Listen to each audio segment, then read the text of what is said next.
Next talk is on applications of multiferroic nanostructures. You can do research all day. At the end, it has to have some benefit for the society, and that's what the applications are all about. So I will talk about antenna miniaturization. Then NEMS is nano electromechanical systems. MEMS is micro electromechanical systems. So these are going to be either on miniaturized antenna or magnetic sensors. So the magnetic sensors is something very important, and so I will spend time on all these applications. So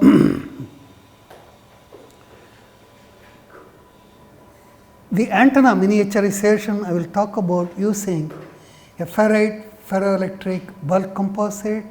This has nothing to do with the magnetoelectric effect. I'll just you'll see that in a minute. Then there are layered composites which are NEMS or MEMS.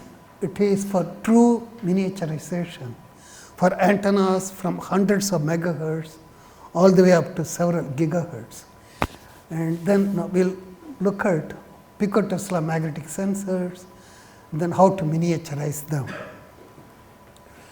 So you come across antennas in every applications, both civilian and defense oriented applications. For civilian applications, the cell phone that you use every day and every minute, it has an antenna. It has to receive signal and also it has to transmit signals.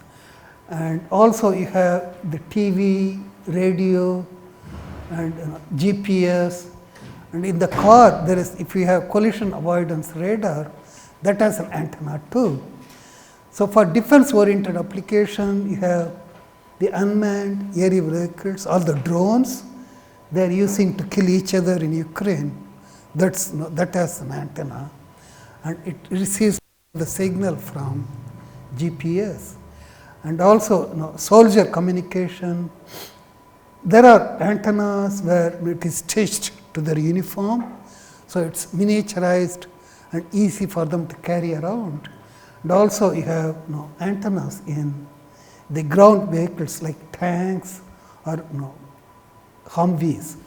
So it's pretty much everywhere, and the need for antenna miniaturization is, for example, in the defense oriented application, if the soldier carries a huge antenna around, it's extra weight, and also he cannot hide his presence. Everything sticks out, right? He becomes an easy target. So you would rather have the person wear something, a wearable antenna which is miniaturized. And same way with your cell phone, you don't want to carry around a huge cell phone like as big as a radio. And so miniaturization is a key for all the applications. So how do you miniaturize an antenna? So the first thing I want to discuss is how you can do it with a bulk composite of a ferrite and a ferroelectric. For this particular example, I used a 100 megahertz antenna. This project, 2 high school students, they did in my lab, and this is what they did, and that's what I'm going to describe. And so they did the miniaturization of 100 megahertz antenna. So in free space, if you don't do any miniaturization, for 100 megahertz, the wavelength is 3 meters. These are dipole antennas, and the overall length is 1/2 of the wavelength, which is 150 centimeter. So you form a standing wave in the antenna, so you store energy, it will radiate energy, or the receiving antenna, if there are waves that will match the resonance condition for that, it will receive and then So it can do both, transmit as well as receive. Now how do you shrink the length of the antenna from 150 centimeter to smaller value? The only way you can do that is, the wavelength is fixed in air, 150 centimeter, but you can shrink the wave in a medium. This medium that we are going to build is a composite of a ferrite and a ferroelectric. And how do you shrink the wave? If the wavelength in air is lambda and if the index of refraction is n, then the wavelength inside the material is lambda in air divided by the index of refraction. The index of refraction is square root of the product of the relative permeability and relative permittivity. That is fine, you can do it. Also, you have to make sure that the antenna has impedance match to free space. If it does not have it, then most of it will radiation will be reflected back to it. So, impedance match will allow for the radiation to be very effective. And what is the condition for that? If the impedance of the free space is Z naught, then if you make mu r and epsilon r equal in magnitude, then the impedance of the medium will be equal to the impedance of free space. The free space impedance is close to 150 ohms. Okay, so just to let you know. So, what we did was, or what the students did was to choose a ferrite and a ferroelectric. Now, the idea is to make mu r and epsilon r as high as possible, but also mu r equal to epsilon r for impedance matching. So, they chose nickel zinc ferrite for high permeability, and for ferroelectric phase they used bismuth strontium titanate. And these are the two materials they chose, and for the ferromagnetic phase they chose this composition nickel 0.8, zinc 0.2, Fe2O4. So, it is nickel zinc ferrite with 20% zinc. What is shown here on the left is mu prime and mu double prime as a function of frequency, and you want to make sure that the value of mu prime is high at 100 megahertz. That is the whole idea, because the miniaturization is at 100 megahertz, and also you want mu double prime to be as small as possible, because that is a measure of loss, the magnetic loss in the medium. The same way in bismuth strontium titanate, you can get high permittivity and low loss. So, these are the two choices, but mu prime is around 20 at 100 megahertz and epsilon prime is 350 at the same frequency. But we want mu r and epsilon r to be equal. So, that would mean that you cannot mix these two in 50-50. You can have a composite of nickel zinc ferrite with a small amount of bismuth strontium titanate. So, we just added 2% BST to the ferrite powder, then it was sintered, and this is what you get when for the sintered composite. Mu prime is close to 15 and epsilon prime is close to 20, and mu double prime is very small at 10 power 8, and so does epsilon double prime. So, it has low losses, both magnetic and dielectric loss, and the mu prime and mu double prime are pretty much in the same range. For you want impedance matching to free space, you can get it. Okay, so, these are the sintered composite they prepared. So, this one is a 5-inch substrate and the antenna is just a copper strip with an input and an output as shown here. And this one S11 versus frequency, it shows where the antenna is effective. You see the resonance at 100 megahertz. So, this is a 100 megahertz antenna which can either transmit or absorb microwave power at this frequency, and it would be pretty easy for you to miniaturize. So, you went from 150 centimeter to the length here is close to 10 centimeter. So, that is miniaturization. Okay. That is one thing. Okay. So, but still it is very high. You do not want a cell phone with 15 centimeter long antenna, right. You want ultra miniaturization. The question is, how do you accomplish that? That is where the composite comes into use.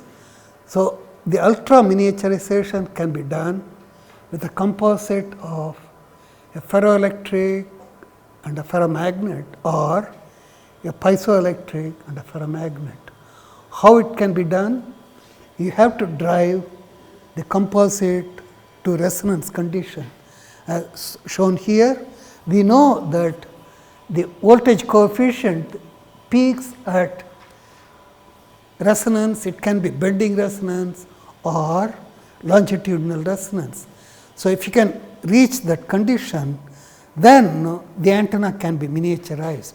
So, how does it function as an antenna? So, let us see here, this is the transmitting mode. It is just a composite of a ferromagnet and a piezoelectric. So, you apply an AC current or voltage to the piezoelectric layer. Okay? Then what does it do?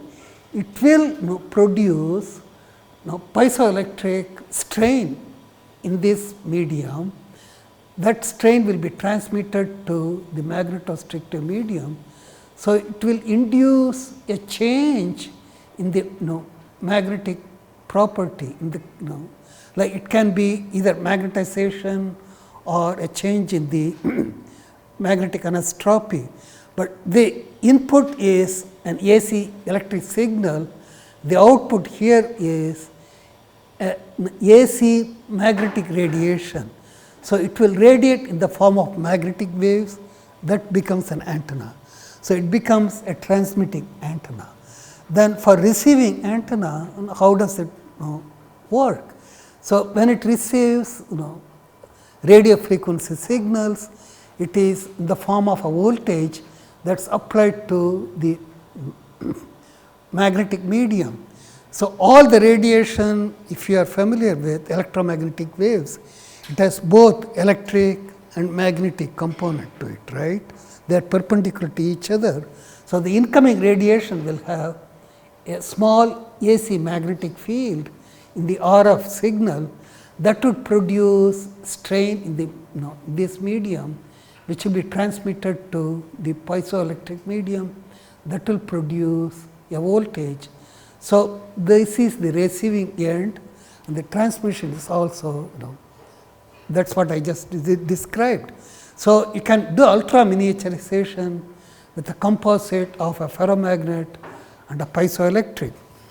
What kind of miniaturization? It is pretty much your imagination, because you can control the resonance frequency of this. We know that the resonance frequency depends on the dimension, correct.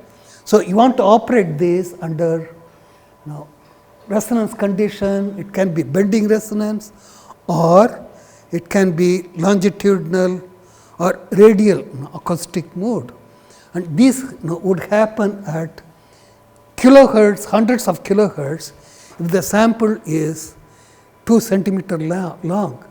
But for ultra miniaturization, you can make it as small as possible, just a few tenths of a micron. So, smaller the dimension, higher the frequency. So, you have a miniaturized antenna that can be used at 100 megahertz or several gigahertz. How do you go from megahertz to gigahertz? It is easy, because you do not have to operate always at longitudinal or resonance or radial mode. You can create standing waves in the thickness. So, the thickness being small, the resonance frequency will be in tens of gigahertz. So, you can miniaturize several frequencies, like anywhere from a few hundred megahertz all the way up to tens of gigahertz by choosing the dimension, either the lateral dimension or the thickness of the composite. So, that is the key. So, this is a nano electromechanical system. It is a miniaturized magnetoelectric antenna, and what you see here is a scanning electron microscope image of the antenna operating at very high VHF or ultra high frequency UHF. VHF is some of the letters are left out. This is 2.53 gigahertz and this is 60 megahertz. And as you see here, this is an antenna consisting of two elements. One is ferromagnetic, the other is ferroelectric. I believe this is aluminum nitride for the piezoelectric phase, and it is iron boron type compound for the ferromagnet. It is there in the next slide.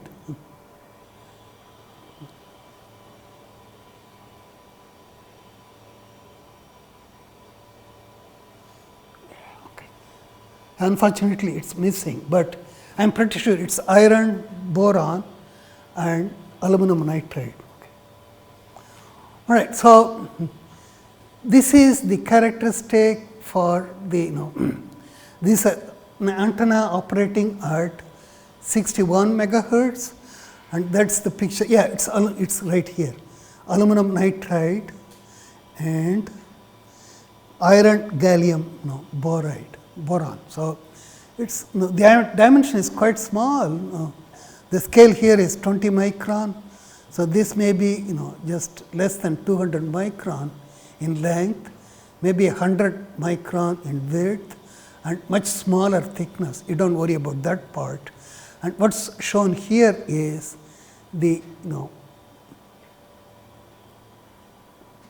this is where the voltage coefficient, magnetoelectric voltage coefficient, it peaks at the mechanical resonance. In this case, it is lateral acoustic mode, and the frequency of this is about 61 megahertz.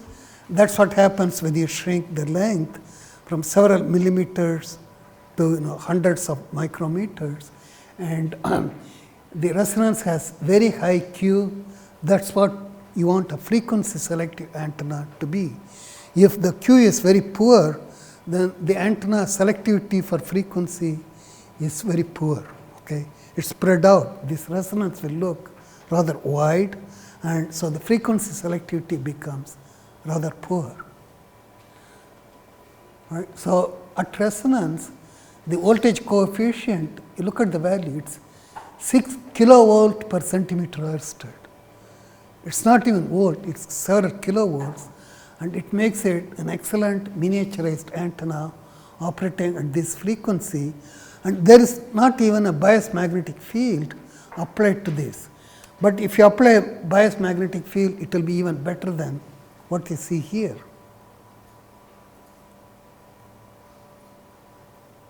Okay.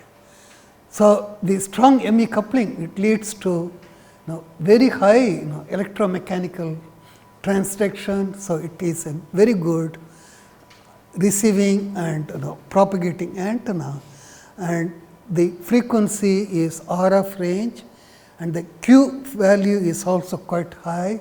It is a very well efficient frequency selective antenna, and so in the previous case with the composite, what we had for 100 megahertz was a length of 10 centimeters or 15 centimeters, right? Here just a few hundred micron, and it is pretty good miniaturization. Okay, so the question is, how do you go from few hundred megahertz to several gigahertz? Okay, I told you that instead of choosing the resonance which is associated with the length or the radius, you go for the resonance associated with the thickness. That is what this F bar antenna does. It is a disc of a composite with two faces, and it is iron gallium boron and aluminum nitride. There are gold electrodes top and bottom, and you drive this into a resonance mode, a standing wave confined to the thickness of this, and that happens at 2.53 gigahertz. So, it is a 2.53 gigahertz antenna, and the resonance is pretty sharp with a Q value of in excess of 600, and so this is, they call it F bar antenna. We did not do it, but our collaborators at Northeastern University in Boston, they are able to demonstrate this miniaturization.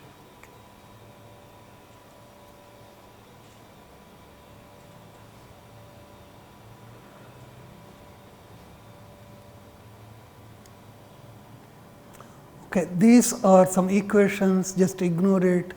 So, the key is depending on the frequency, you can choose the lateral mode or the radial mode in a composite to put together antennas in hundreds of megahertz.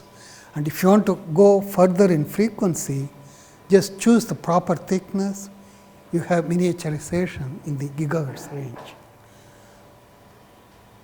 Okay. So, the previous one, this is NEMS, this is MEMS, and this one is NEMS. Okay. So, these are the two different kinds, and you have the antenna. So, let us move on to magnetic sensors.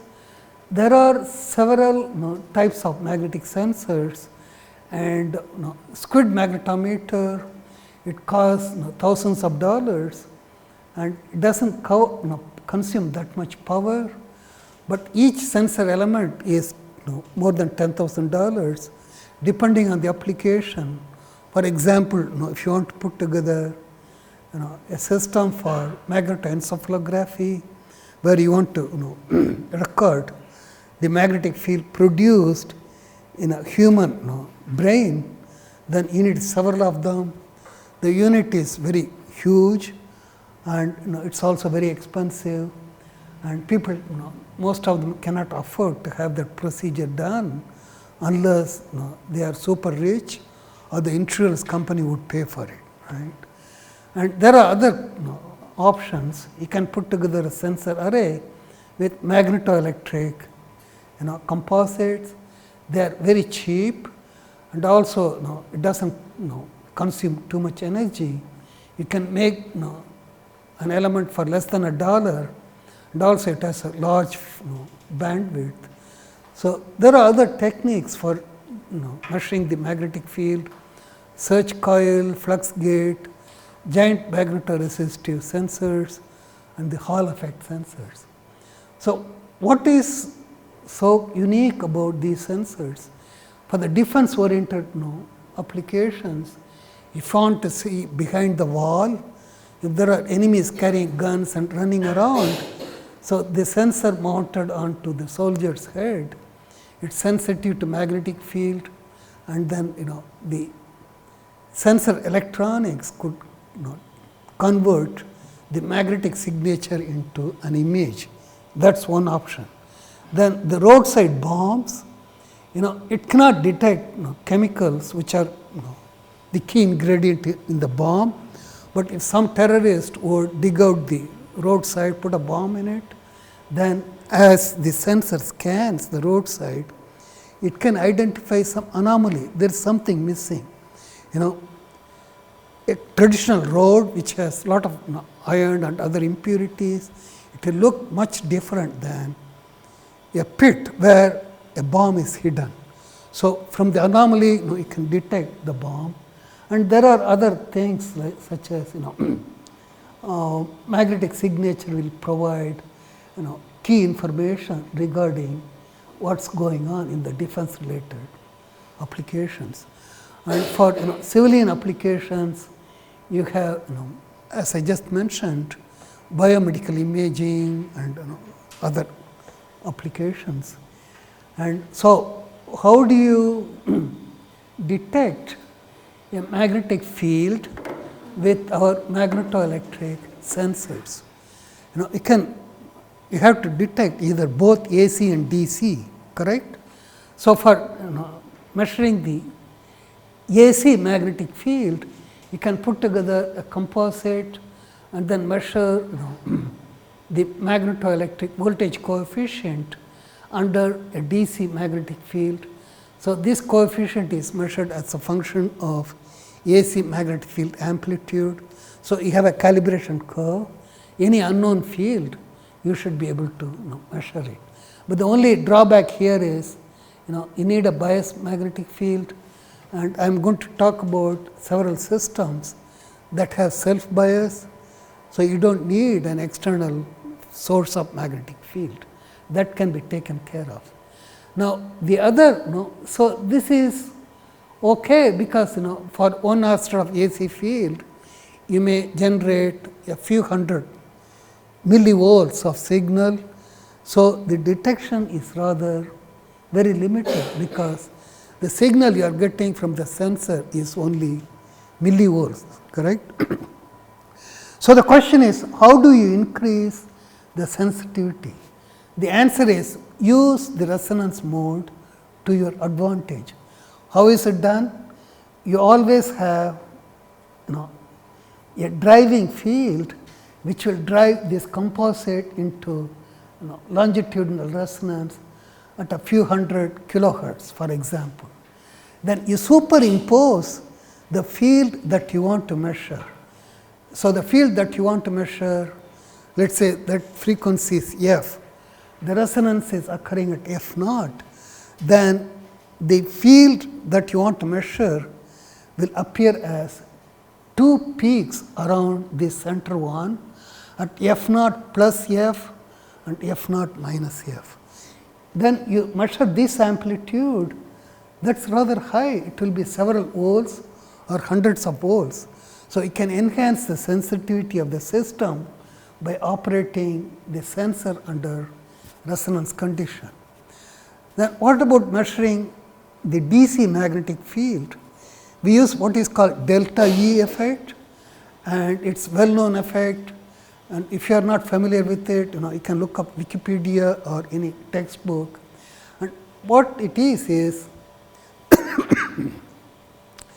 so if you apply a magnetic field to a system under mechanical resonance, then the DC magnetic field will produce a change in the Young's modulus that will show up as a small shift in the resonance frequency.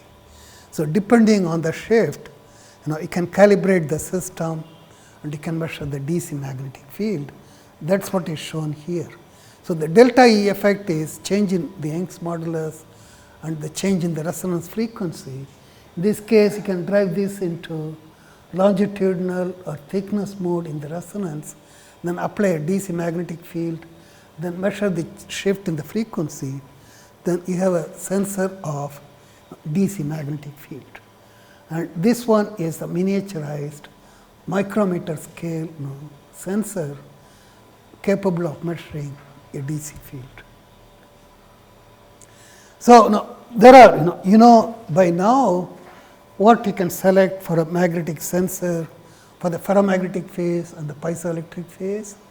You can choose nickel, permanent med glass, they have pretty good magnetostriction, and most of the our collaborators, they used iron gallium boron, that is pretty good too. On the piezoelectric side, you can use a ferroelectric such as PCT, PMNPT, or a pure piezoelectric such as aluminum nitride or quartz for the thing. And these are the traditional ferromagnets. We are familiar with all these variation in the magnetostriction as a function of bias magnetic field. Nickel has negative magnetostriction, permanent has positive magnetostriction, and med glass also has positive magnetostriction.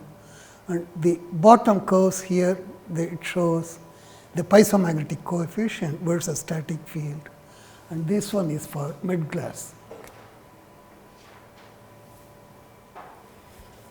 Okay, so how do you put together a magnetic sensor? You know, the sensor you want to make should be capable of measuring picotesla for magnetocardiography or femtotesla for encephalography. These are 10 power minus 12 and 10 power minus 15 Tesla. It's not easy. These sensors are to be ultra sensitive to AC magnetic fields, and the only way to make them so sensitive is to screen the Earth's magnetic field. The Earth's magnetic field is 0.4 Oersted or 0.4 Gauss, and that's big enough to wipe out any signal that you measure with the sensor element if the signal that you measure is picotesla or femtotesla.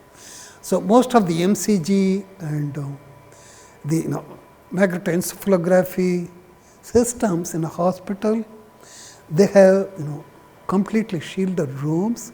These walls will be shielded with high permeability material like mu metal, and it has permeability of several thousand. So, it will take care of Earth's magnetic field, it will shield it completely. The magnetic field lines due to Earth's field will be excluded from this room. It will be confined into the shielding material itself. So, in our system we used a 3-layer of the sensor is enclosed inside a shield. The shield is made of 3 layers of mu metal. These are cylinders made of mu metal, thick mu metal, and that is what is shown here. So, the sensor itself is mounted on this plexiglass holder. There is a barium ferrite if you want to produce a biased magnetic field, that is a permanent magnet. So, the sensor element is inserted here, and then the whole thing is shielded magnetically. And also we wanted to provide acoustic shielding. In the building, people walking around, all those things, that will produce a pickup in the noise signal. That can be avoided by enclosing the whole thing in styrofoam, styrofoam. So, you can build an enclosure out of styrofoam, that is an acoustic shield. Then you have to shield any RF radiation. There are so many waves like radio waves, the TV stations coming in, it's propagating in air, right? And your sensor can pick up those signals. So, to avoid that, there is RF shielding, that is not shown here. These are carbon cubes all around the sensor element that will absorb anything that is RF. So, when you do all these things, what you do is, to begin with, this is the a tri-layer of nickel, PCT nickel, for example, and this one, this sensor element operates at low frequency, there is no resonance, and this is the mu voltage coefficient as a function of bias field. Now, what is shown here underneath is the noise signal. There is no AC field applied to the sensor element. So, we used the output of the sensor element is fed into a spectrum analyzer and a preamplifier. The field that we generate to look at the sensitivity of the sensor element, it is a nanoampere Keithley current source, and that will produce the current that you want to measure. There is a solenoid that the current is passed through the solenoid. It is nanoamperes of current which will produce picotesla magnetic field. So, that is how we characterize the sensors, how sensitive it is, what is the lowest field it can measure. So, how do you find the lowest field it can measure? The only way to do that is, do not apply an AC magnetic field, just measure any signal that is present across the PCT in the sensor element and feed that into the spectrum analyzer. So, the spectrum analyzer shows the voltage as a function of frequency. As you see here, as the frequency increases, overall this thing goes down. This one would put a limit on the lowest field that can be measured, because this is present without any field present, applied to the sensor element, correct? So, we have to convert this into magnetic noise. So, that is, you have to, there is a formula to find the magnetic noise. That is this formula, magnetic noise. So, I do not want to confuse you with too many details. So, V root mean square is V RMS divided by what is S? It is the transfer function, that is the sensitivity of the composite, how much signal it will produce for a given voltage V over the, how much signal it will produce for a given applied field. So, the field is in Tesla and then square root of frequency. So, these are the noise data for different types of sensors, and as you see here, we put together whole series of sensors, and some of them have permendure and PCT in it, and I can't see. Okay, that is permendure PCT, nickel PCT and nickel zinc ferrite PCT. And what we did was, we made a long tri-layer of PCT with permendure on top and bottom, right. What you can do is, the long PCT, you can divide that into 5 different elements. How? The PCT surface has silver on it, right. You etch the silver at periodic intervals, then connect them in series. It becomes a 1D array containing 5 sensor elements. Okay. So, that gave us the lowest magnetic noise.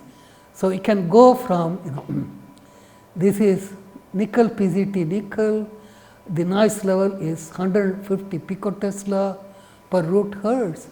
That would mean that the field that you want to measure should be at least twice the noise level. So, it is good only for fields equal to or above 300 picotesla, that is what it means. So, if you want to use it for magnetocardiography, the signal that is produced is 20 picotesla, and it is sensitive, it is not sensitive for 20 picotesla, it is only 300 or above that value, it is no good. So, the only way you can do that is to keep looking at different options for the piezoelectric and the ferromagnetic phase, and we found that when you split this into 5 elements by simple manipulation, the noise will go down quite a bit, all the way to, this is 75 picotesla per root hertz, and that is at if it is not driven into resonance.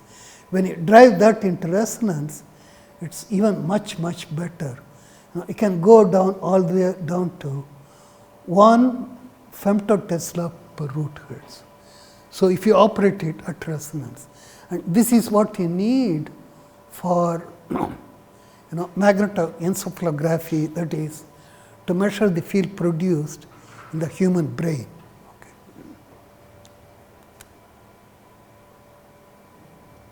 Okay, look at this number. It is,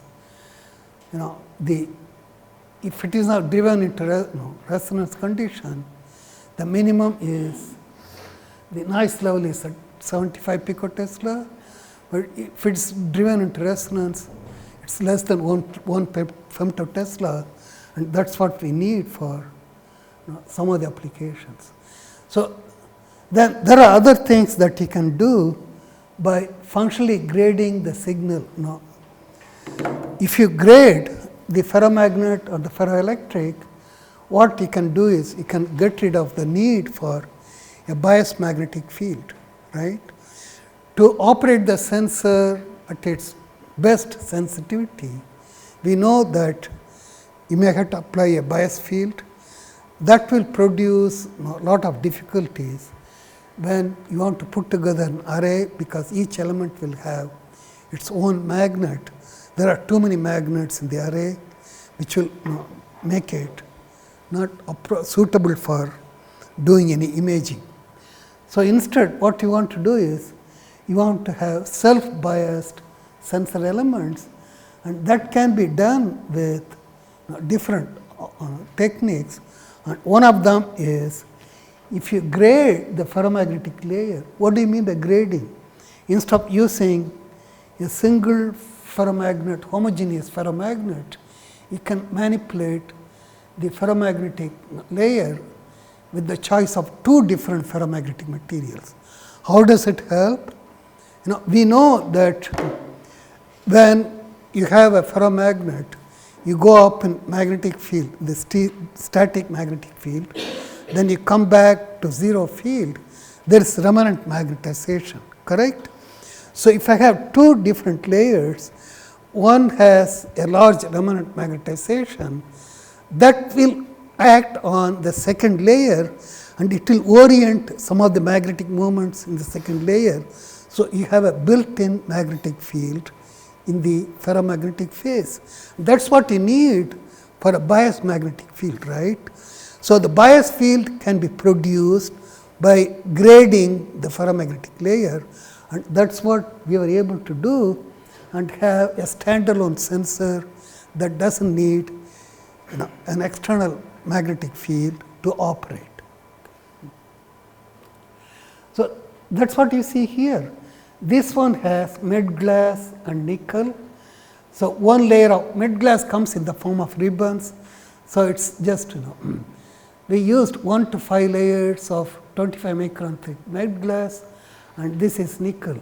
So, this is graded by using nickel and mid glass, and it has PZT for piezoelectric layer, and this is the voltage coefficient versus DC field. And look at this value here. It has a non-zero voltage coefficient, which is rather good. It is close to 1 volt per centimeter Ørsted. So, this can behave as a self-biased sensor element. That is the whole idea. So, and under this condition, this is what we found. We applied nanotesla AC magnetic field and measured the output voltage across PCT, and it is rather linear. So, that is what you need for a magnetic sensor. It has to produce a linear voltage output, which is proportional to the strength of the magnetic field. And these 5 different curves are for different number of mid glass layers, 1 to 5, and it is pretty good sensor element. And this is the case when it is operated not at resonance, but at low frequency at 1 hertz. Okay. Now, this is the case at resonance, where there are 2 AC magnetic fields, one that drives the sensor element to resonance, and in this case it is bending resonance occurring at 130 hertz. Then on top of that you superimpose the signal that you want to measure, the magnetic field that you want to measure, and that appears as sideband, and it has a much higher sensitivity because it is operating at resonance, and you can use it to measure very small AC magnetic fields. So, these are the noise level at 0 external bias when the sensor operates at bending resonance.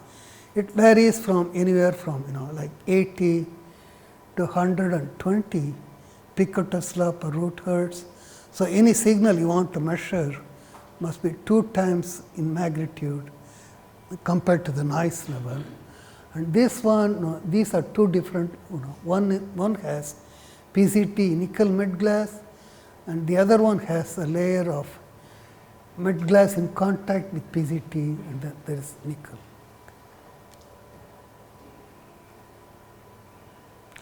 Then we also tried loading the bilayer with a tip mass.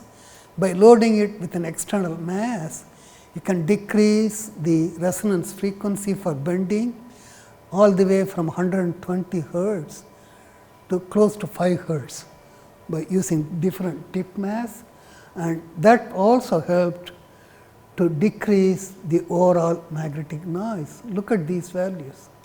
It's a dramatic drop in the magnetic noise as a function of frequency, right? So, that is another way where you can have a self-biased sensor operating under bending mode, and also it has pretty good sensitivity for any applications. Then how do you miniaturize them? I have a collaborator in the electrical engineering.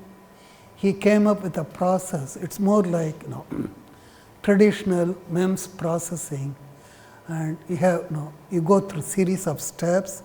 The tip mass here is one at the end of the cantilever. That's the proof mass. There are electrodes below and above the composite.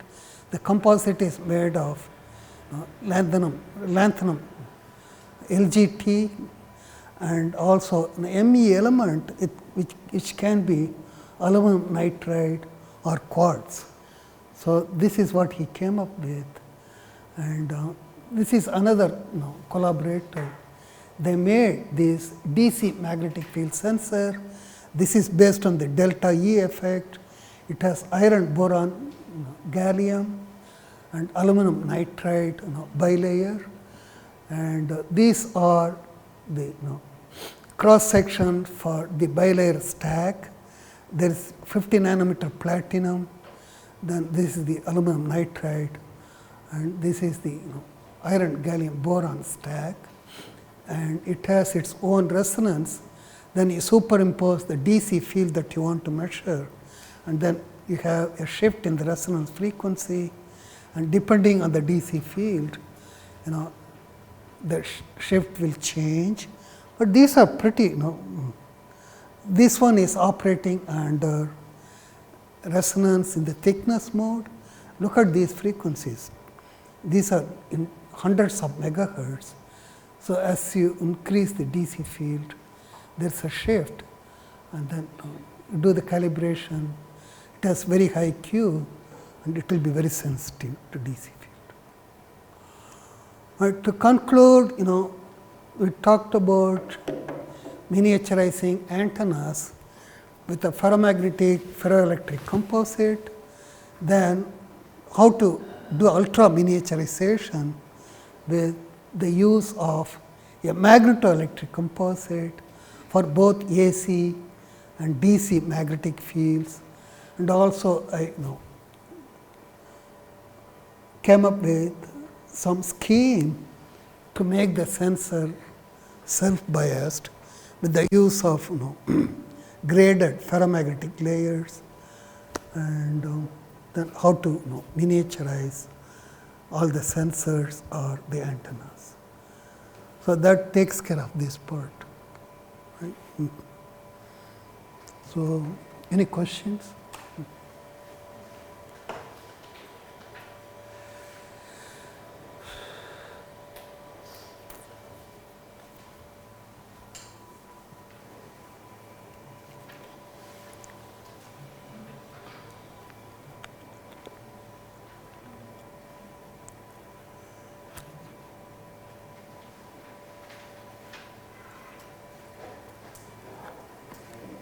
Okay, I think you have enough expertise now to go out and make a little small sensor out of a composite.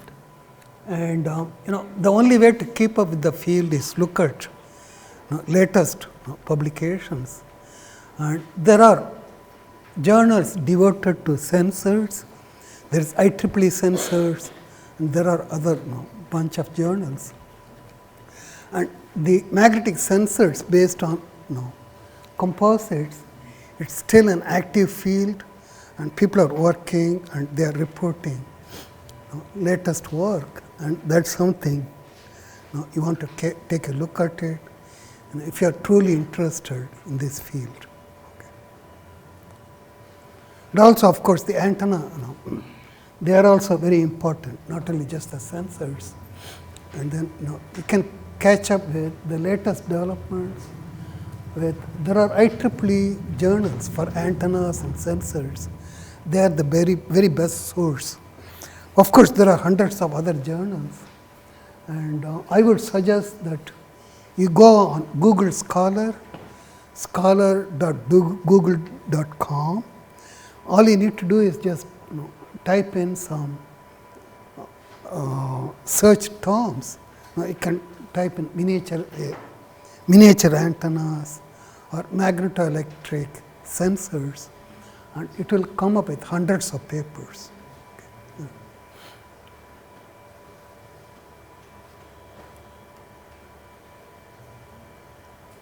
All right, yeah, thank you.